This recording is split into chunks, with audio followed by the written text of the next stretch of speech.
Good morning student. जैसे कि हमने पिछले वीडियो में पढ़ा था प्राकृतिक संसाधन के बारे में, और तो इन संसाधनों को हमें भावी पीढ़ी के लिए बचाने के लिए कुछ प्रबंध करने पड़ते हैं। इसलिए आज हम पढ़ेंगे हमें संसाधनों के प्रबंध की क्यों आवश्यकता है। प्रबंध मतलब मैनेजमेंट, यानी कि उसकी देख रेख करने के लिए या उसको बचाने के लिए हमें प्रबंध बनाने की क्यों आवश्यक है। केवल सड़कें एवं इमारतें ही नहीं परंतु वे सारी वस्तुएं जिनका हम उपयोग करते हैं, जैसे भोजन, कपड़े, पुस्तकें, खिलौने, फर्नीचर, औजार तथा वाहन इत्यादि सब हमें सभी पृथ्वी पर उपलब्ध प्राकृतिक संसाधनों से प्राप्त होता है। हमें केवल एक ही वस्तु पृथ्वी के बाहर से प्राप्त होती है, वह ऊर्जा, जो हमें सूरज से प्राप्त होती है, परंतु ये ऊर्जा भी हमें पृथ्वी पर उपस्थित जीवों के द्वारा प्रक्रमों से तथा विभिन्न भौतिक एवं रासायनिक प्रक्रमों द्वारा ही प्राप्त होती है।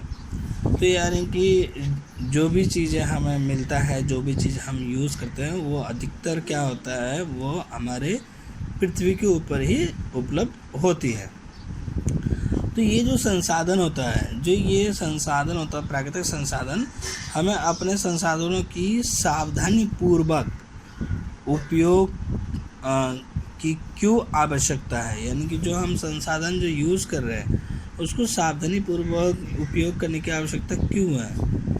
क्योंकि ये संसाधन असीमित नहीं है, यानी कि ये जो संसाधन है ये एक न एक दिन ख़त्म हो जाएंगे। ये असीमित नहीं है, ये एक तरीके से सीमित संसाधन है। स्वास्थ्य सेवाओं के सुधार के कारण हमारी जनसंख्या में तीव्र गति से वृद्धि हो रही है। जनसंख्या में वृद्धि के कारण सभी संसाधनों की मांग भी कई गुना तेज़ी से बढ़ती है। जैसे जनसंख्या बढ़ेगी वैसे वैसे जो वस्तु है, जो संसाधन है, उसका भी मांग बढ़ते जाएगा।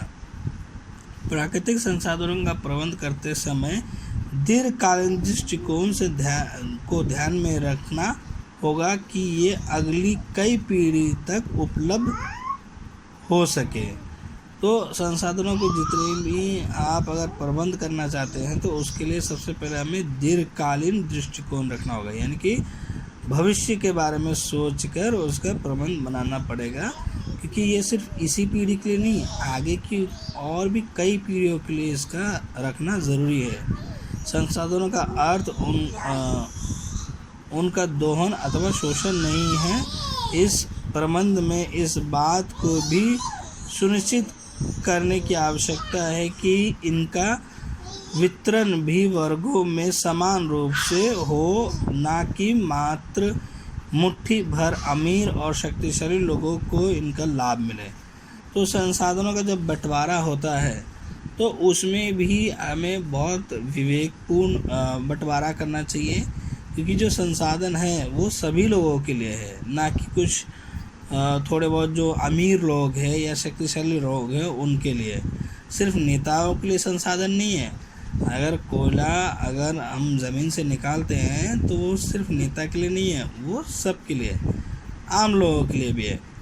तो जैसे मैंने कोयला की बात की है, तो कोयला भी ये एक सीमित संसाधन है।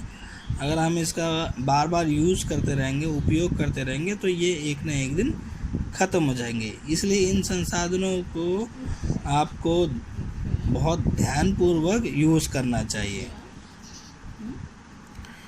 एक बात पर और ध्यान देने की आवश्यकता है कि जब हम इन संसाधनों का दोहन करते हैं तो हम पर्यावरण को क्षति पहुंचाते हैं।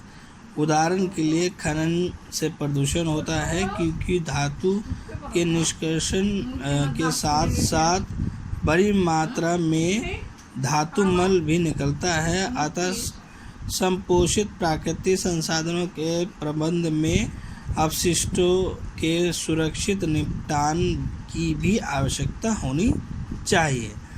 तो जो हम जो ये प्राकृतिक संसाधन जो यूज़ करते हैं, या कोई भी संसाधन जब हम यूज़ करते हैं, इसका उपयोग करते हैं, तो उसको जब हम उपयोग करते हैं तो उससे हमारे पर्यावरण को भी क्षति पहुंचती है। क्योंकि जब हम किसी भी संसाधन की खनन करते हैं तो उससे प्रदूषण होता है। जैसे कि हम कोयले को अगर जलाते हैं, कोयले का अगर हम इस्तेमाल करते हैं तो कोयले के जलाने से धुआं निकलता है, जिसके वजह से वायु पोल्यूशन होता है। उसी तरीके से और भी जितने भी संसाधन हैं उनको जब हम उपयोग करते हैं तो उनसे भी कोई ना कोई पोल्यूशन होता रहता है। इसलिए हम जब संसाधन का उपयोग करें तो उसके लिए पहले हमें सोचना चाहिए कि हमें किस तरीके से इसका उपयोग करना है। इस वीडियो में इतना ही, आगे के लिए हमारा नेक्स्ट वीडियो देखें।